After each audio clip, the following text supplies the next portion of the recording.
All right, our next speaker is Fei Day, and we'll wait for his title.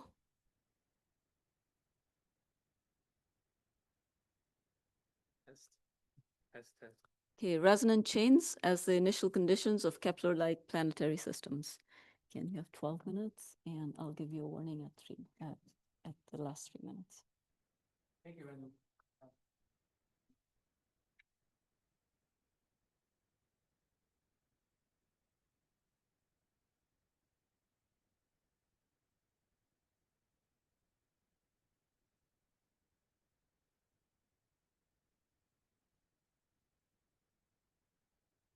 Test. Okay. So a key prediction of modern planet formation theory is that planets migrate as they form in their natal disk. Usually, the migration is towards the central star. If you have multiple planets forming simultaneously, then the heavier planets tend to migrate faster simply because they pose stronger gravity on the disk. Then the pure ratio between neighboring planets can explore a whole range of values shown here. And once the pure ratio hit a near integer ratio, the resonant interaction between the planet can be amplified and effectively setting up a potential well to capture a pair of planets into a mean motion resonance. Once in resonance, the planet maintain a simple integer ratio. I can do this for multiple planets in a whole system, basically creating what we call a resonant chain. Example shown here, we have a series of planets with pure ratio of 4:3 and 3:2.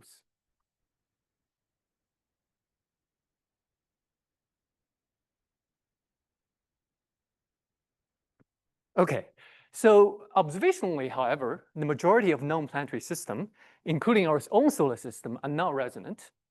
This plot on the left shows the pure ratio between neighboring planets from the Kepler sample. And the various vertical dotted lines show the low order resonance, 2:1, 3:2, 5:3, etc. If resonant system were dominant, you would expect to see a series of delta function near the various resonances. But in reality, what we see is this broad distribution of pure ratio, so which tell us most of these planets are actually non-resonant, similar to our solar system. If you look at the age distribution of the known planet host, they span all the way from about 1 gigayear up to the age of the universe, and the median age is about 4.6 gigayear, quite similar to the solar system again, and which tell us many of these planets have undergone gigayears of dynamical evolution. And among this mature sample, only about 15% of systems are still in resonance, and these are highlighted by the blue area. And most notably, you can see there's some sort of peak at 3:2 and 2:1 resonance. So if resonant capture during this migration is so common and effective, as some simulations may suggest, then why is it the case that we only see about 15% of mature systems in resonance? The leading explanation is called the breaking the chains model. In this scenario, it is indeed the case that most planetary systems start out as a resonant chain, but over time, about 90% of those resonant chains are eventually broken. And the smoking gun evidence for this scenario will be to find a population of young resonant chain planetary systems before dynamical evolution has had the time to modify them. So in the past few years, the TESS mission has surveyed nearly the entire night sky for young planetary systems, and dozens have been found, including many of the young systems in stellar clusters. So last year, my group and collaborators showed that for the youngest group, those younger than 100 million years or so, indeed, it is the case that many of these systems are found in a resonant configuration. So here what we showed is orbital axis on the the orbital period on the x-axis, the system age on the y-axis, and each horizontal line represent a particular planetary system.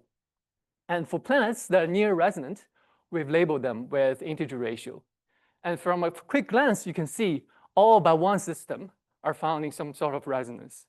So whether you count by pairs, or neighboring pairs, or whether you count by planetary systems, it appears that about 80% of this young group are found in resonance. And moving on to the so-called adolescent system, which we define as system with age between 0.1 and 1 gigayear, there are way more systems here. And from a quick glance, you can see the non-resonant planets, which are not labeled, represent a larger sample. So if we count the statistics, the near resonant cases for the adolescent group represent about 40% of the population. For the mature system, there are more than 1,000 of them, so I won't show them as individual system. Instead, let's look at this evolution of resonant over time. And earlier, we've seen that for the youngest group, is about 80% of system in resonance. By the time the system evolved to be a few hundred million years, it drops down to be about 30 to 40%. But as the system matured to several giga-year, you again recover that 15% fraction. An independent analysis by Hamer-Schloffman in 2024 analyzed the kinematic age of the resonant system shown on top and the non-resonant system shown on the bottom. And it's indeed also the case that they found that the resonant system seems to be kinematically younger than the non-resonant counterparts. Very briefly, if you look at the direct image planets, which is different from the closing planets, Kepler-like planet we have just shown, it is also the case that you see some resonance among these multi-planet systems, notably HR 8799 and PDS 70. In both cases, you see a series of 2-to-1 resonance. So if resonant chains represent the initial condition of many planetary systems, what is the implication of the long-term stability? So on the one hand, we do have systems or examples of long-term stability in some resonant chains. For example, the Galilean moons around Jupiter, as well as the TRAPPIST-1 system, both of which apparently survived as a resonant chain for multiple giga-years. But on the other hand, if you subscribe to the breaking the chain model, the proponents of this model argue that resonant chains is such a finely tuned architecture, any small perturbation may generate orbital instability. So which of this picture is right? So far our discussion have focused on pure ratio, but the hallmark of true resonance is the libration of a resonant angle. So what do we mean by libration versus circulation? An analogous system is a simple pendulum. In this case, the libration is the solution we are all familiar with. The pendulum mass just oscillates with small amplitude around the equilibrium point, whereas circulation is perhaps less familiar for most audience. In this case, the pendulum has enough energy that it can go all the way around and explore the full 160-degree range in angle. For planetary system, a system is only said to be in resonance if the relevant resonant angle is in a state of libration or small-scale oscillation. And the physical meaning of this libration is best shown in the Pluto-Neptune system, as Renu and others have shown. Pluto and Neptune are captured in this 3-to-2 resonance, and the resonant angle indeed liberated around 180 degrees. What this means is that even though Pluto's orbit is so eccentric, it sometimes crosses the orbit of Neptune, the librating resonance ensures that Pluto, at least from the Pluto in the framework of Neptune, never ventures too close to Neptune. Whenever Pluto have a pericenter, Neptune is roughly 90 degrees away. Therefore, the liberating resonance here prevents close encounter between the two objects. If, however, the solution is in a circulating state, then Pluto is allowed to explore a larger part of the parameter space, and eventually close encounter can happen. Similarly, for the asteroids in the so-called Kuiku gap, they're also in a circulating resonance with Jupiter. The eccentricity can be slowly pumped up. Eventually, circular effects takes over and destabilize the orbit of those asteroids. That's why we see a whole series of deficits in the main belt. Okay, so very short recap. In resonance is actually promoting long-term stability, whereas if you place a system nearly near resonance with circulating resonant angle, it's actually detrimental to stability. So a young planetary system in a state of libration or circulation. If you're curious, please stay tuned for my student Mutian's talk later in the next session.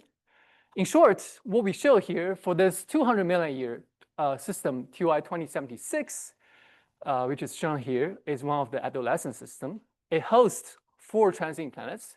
And what we found is that 3 of the planets are near resonant with a circulating resonant angle. Furthermore, there's actually a non-resonant planet in the same system. And lo and behold, that non-resonant planet actually has a rather high density. We believe this may be a case of a partially broken resonant chain where the innermost planet may have undergone giant impact collision that substantially changed its composition. Okay, so if young planets form in resonance, thanks to the dissipation provided by the gaseous disk, and if they drift away from resonance after formation, so what are the possible mechanisms for this drift?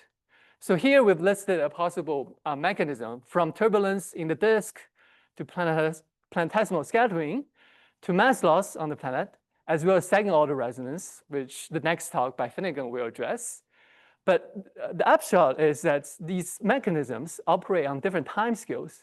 And therefore, if we provide more younger systems than TOI 2076 on this time axis, we may potentially distinguish the dominant mechanism for driving a system away from resonance.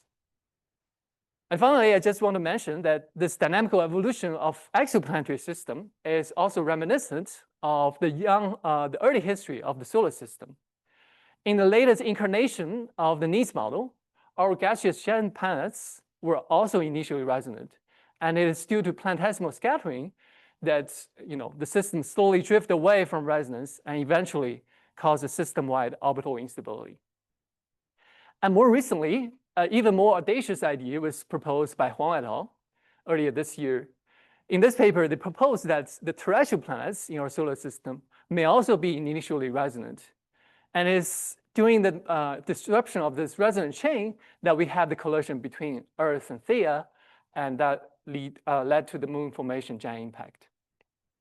Okay, with that, I'll end here and take any questions. Thanks so much.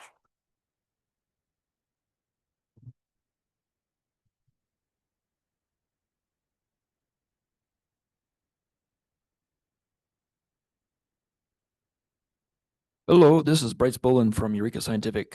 Fantastic talk. So I have a question. If we operate under the hypothesis of the breaking of the chains, what would you say is the average time at which it takes for a planetary system to go unstable, according to your data? Yes, so at the moment, we only have about 2 or 3 dozen young systems. And you can see the error bars here are huge, and the x-axis is, of course, not well resolved. It could be, a sharp change that follows this trend, or it could be a more gentle change, like as shown here on this diagram. So at this moment, I really can't tell you whether the instability happens within the first 100 million years or so, or does it steadily happen on the timescale of a few hundred million years. Yes, I think it rules out something that. So there are two competing models, let's say, for the solar system timing of instability, one in which it's instantaneous and one in which it occurs some tens to 100 millions of years later. Does your data rule out instantaneous instability? Yeah, it probably rules out instability shorter than 10 million years. Yeah, thank you.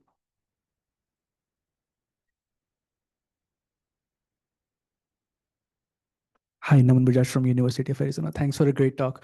I was wondering, so for the systems that end up remaining in resonance, is there something unique about those systems, like they have similar mass planets? Yes, similar mass planets. And the other thing is, if you look at the pure ratio, so one thing I haven't mentioned is this system, even though it's slightly older than 2076, this is 700 million a year.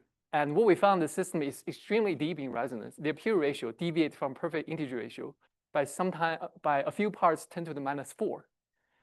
And if you analyze the system in transit timing variation, it's very clear they're still in a liberation solution.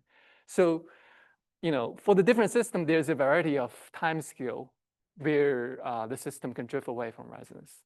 It can take, maybe 200 million years or up to maybe several hundred million years.